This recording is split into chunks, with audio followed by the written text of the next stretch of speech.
Hey everyone, welcome to the Movie Throne. I'm your host, the one and only King Kansas, here to bring you another Theater 31 review. I know I keep on changing my sets.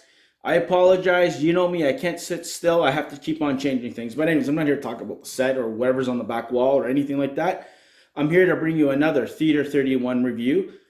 What the hell did I decide to do? Well, since it's in the spirit of Halloween, I decided to drop this video on Halloween itself. So on a Saturday. So yes, I know you're probably wondering, what the hell are you doing, King? Why on Saturday? Well, I felt the urge to drop a video on Halloween. And you know what? You got a movie recommendation the day before with The Conjuring. Why not do this movie? What movie am I referring to?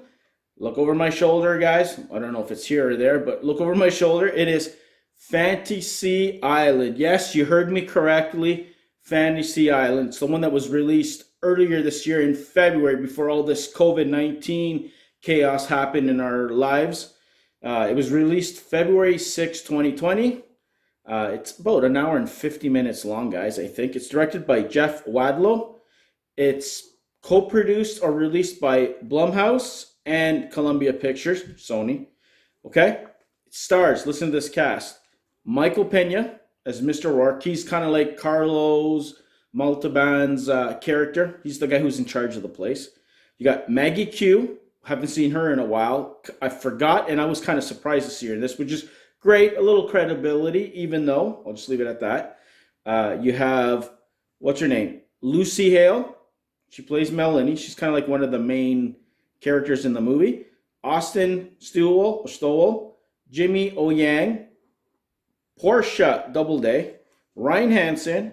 Michael Rooker. That was a total surprise for me. Plays the crazy. I'll just leave it at that. Parisa Fitz-Henley. Michael Vogel. Kim Coates. He's like the badass bad guys in all the B movies you'll see. He's like the villain. Let's just say that. He plays the villain here. I think he plays Devilface, if I'm not mistaken. He's just one of the nobodies who just kills people.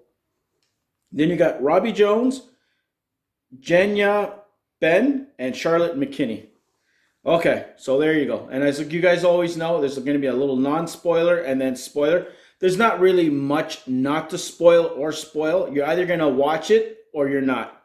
If you're a big fan of Fantasy Island that you watched back in the 1970s, if you were even around for that on TV, it doesn't even resemble nothing from that. So if you expected it's going to be a remake of that, you're mistaken. Blumhouse is attached. You know they're going to have a horror take to it. And boy, did they do so. So it only has the name in its title. That's all you recognize. Or they borrowed from Fantasy Island. That's it. But wow. I'm going to say wow. Overall thoughts? I think it was okay. Could have been better. There was a lot of missed opportunities, in my own personal opinion, with this movie. They could have took this to the ninth degree, especially if they wanted to make it into a sci-fi horror like this thing was intended or trying to be. Yeah, it took elements a little bit from a lot of other movies that you guys might have seen. But the main characters, the actors, were cool. You kind of bought why they decided to go to the island. You know, you can only imagine Fantasy Islands to fulfill any fantasies that they desire and come true. All I'm going to say is the island does possess some sort of mystical powers, or just something odd about it that grants these so-called fantasies or wishes. And that's when things go from good to bad to worse very quickly. You're there thinking one thing, and then and I'm telling you right now, it's a very simple point A to point B plot. Very predictable. You can kind of see what's going on. The only thing that I was kind of surprised was a little bit is kind of like there's a big reveal near the last 10 or 15 minutes of the film that you're wondering, what the hell? That person? So I'm going to leave it at that. Character building is so-so. There's kind of like flashbacks back and forth. Everybody who's there is dealing with something, and then at the end of it, all their individuality and their own little fantasies is kind of connected all into one. And when it does end, it ends well. And of course, like any of these movies that come out, there's going to be a lot of people who die. So be warned, that's not a spoiler.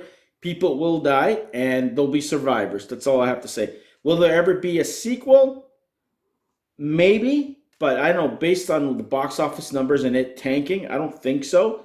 But even the ending, how because there's all there's like boss the plane, none of that. But there's a couple of nods to that, and of course tattoo. Everybody's looking here about tattoo. Don't worry, you get them somewhere in the film. I'm not gonna tell you when, but you do get them. So that's not a spoiler, but eventually you'll get them. But do I recommend you watching this?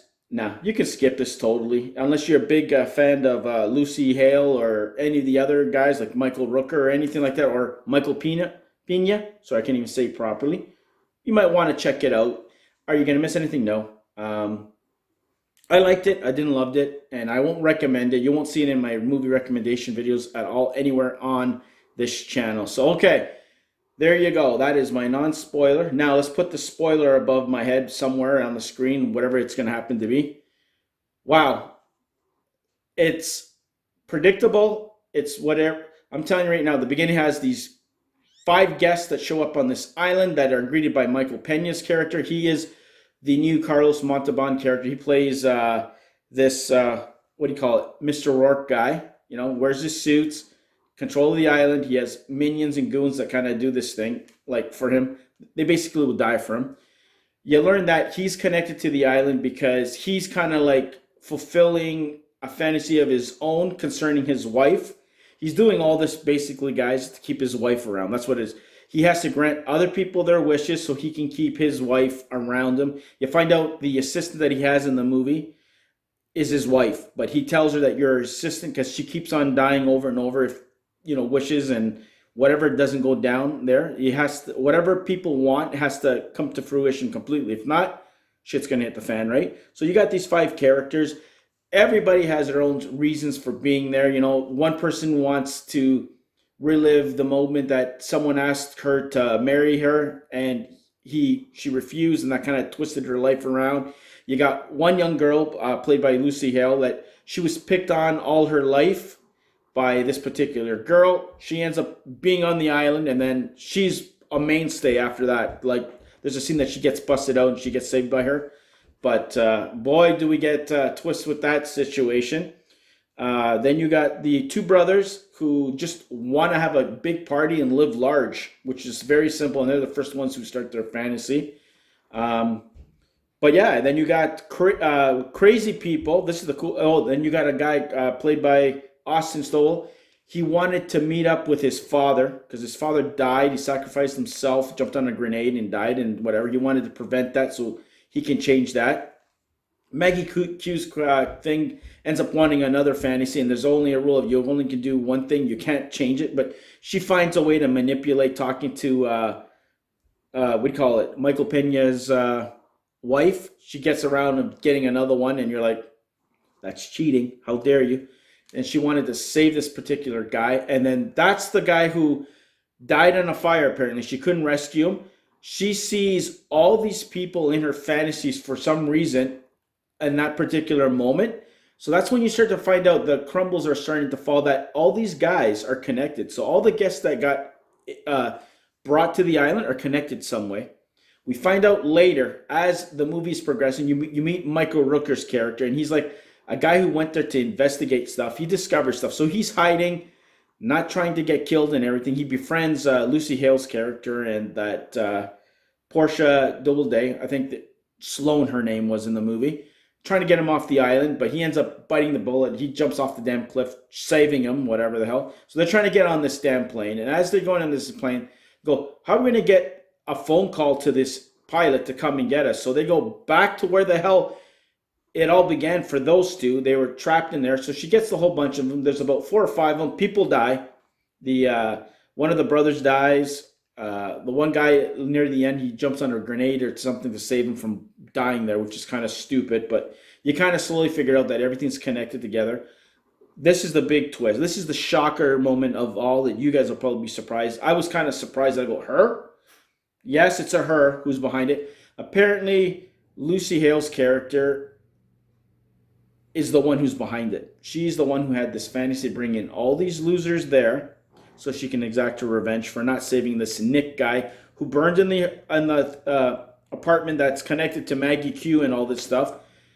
She has it out for every single one of them. Everybody had their part. This Patrick, who's played by this Austin Stowell guy, he didn't want. He became a cop, right? He's a cop instead of a soldier. He never had the chance to go do it. He didn't want to go and risk his life, so he's contributing. Then you got that Portia Doubleday chick, who played by, her name I think is Sloan. She picked on her as like growing up and through high school and stuff. Gave her like, negative vibes and all that crap, and really put her down. That kind of set her off, and she kind of started to double second guess herself in a sense. So she was supposed to go on a second date with him. She ended up canceling, but she didn't really cancel. She found out that there's a fire caused by Maggie Q's character, and then that's why they're all there. So they're like headed towards this place where they want to blow this ooze fountain, black ooze fountain that's causing all this crap. That's the power of everywhere. With a grenade. She doesn't do it. She slowly kills people here and there, and then the truth gets revealed. And then what happens at the end? Mr. Fantasy Island himself, Michael Pena, has a change of heart. His wife talks to him and has a heart-to-heart talk, saying, listen, basically you got to let her go and let these people go. They're your guests. You can't do this shit to him. So anyways, he ends up changing his mind, his heart. The ring that he had around his finger for his wife kind of disappears. He goes there and he kind of like says something to somebody, to the one that supposedly picked on, what's her name? Lucy Hale's character, Melanie, Sloan. She goes, you know what? Technically, you have a wish or a fantasy that you can fulfill. So she basically said, you know what? I want you to be with the person who died. So literally out of the fountain, who grabs her? That creature of the, I'm going to call it the ooze, grabs her and pulls her underneath and gets rid of her. But before she does go, she throws the grenade out, and that's when Mr. Patrick jumps on it. It saves them, blows up everybody, get killed. So it basically leaves Jimmy O Yang's character, Brax, I think, Portia Doubleday's character, Sloan, and Maggie Q's character left. That's the only people who survived. So they end up getting that airplane and leaving. And behind, one of the brothers, this Jimmy O Yang guy, goes, you know what? Is there any way that I can bring my brother back and not, and let him live his life and whatever? He goes, technically, it was his wish or his fantasy to bring you guys here. It wasn't yours, so you might have one. But the thing is, if you do so, you got to stay behind. So what does he do? He stays behind. His brother's on the damn plane. They fly off. He stays behind with Michael Pena's character. And he goes, so how did you get your nickname? He goes, well, I got a stupid nickname, Inky or whatever. I forgot what the hell his name was because I was totally tuned out by that. I was ready to say, okay, thank God it's kind of over. He pulls down his shirt and you see the word tattoo tattooed on him. So he calls him Tattoo. So there's your tattoo, guys. That's your spoiler. So you got Mr. Fantasy Island himself and Tattoo on the island that are watching the airplane take off. And that kind of hint, wink, wink, that might be a sequel if it does happen, which I don't think it's going to happen, guys. But, like I told you guys, very predictable. It's okay. It's only like an hour and 50 minutes. Are you going to die if you don't see it? Hell no. You can skip it. I just decided to do so because, you know what? It's Halloween. I go, let me check out another video. Let's see. I always wanted to see what the big deal is. Is it bad as people said it is? And you know what? Honest to God truth, it's not as bad as people. Blumhouse doesn't make bad films. It just wasn't strong plot-wise. It was very weak. Very simple. It looked gorgeous. It's just crappy overall. Like, you could have used Michael Rooker's character a lot better. Michael Pena could have did a little bit more acting. He could have been maybe a little bit more involved as a villain if he's supposed to be a villain instead of a kind of like a sideshow kind of thing. He pops up here and there kind of thing. But overall, it's decent. Check it out. I did like it. I didn't love it. And I'm not the kind of person that I'm going to go and run and go buy the damn thing. Because if I really liked it, I'm going to buy it. I'm not going to buy it. I'm just going to say, you know what? Check it out for yourself. You guys got nothing else to watch on Halloween. Check out this movie for yourself. So there you go, guys. That is my Theater 31 movie review right here on the Movie Throne. Go check my other content out. Like, share, and subscribe. Check out the podcast Outlaws first video that debuted yesterday on YouTube land. Go check that out. Subscribe. Follow them. Follow me right here on the Movie Throne. Check out our other content. Support us. Thank you to all our subscribers. I appreciate it on both channels. Totally happy. Love it. I'll try and bring as much content as I can your way in the weeks to come. Like, share, and subscribe. Stay off the King's Throne, and I'll see you very soon. Where? Right here on the Movie Throne. Take it easy.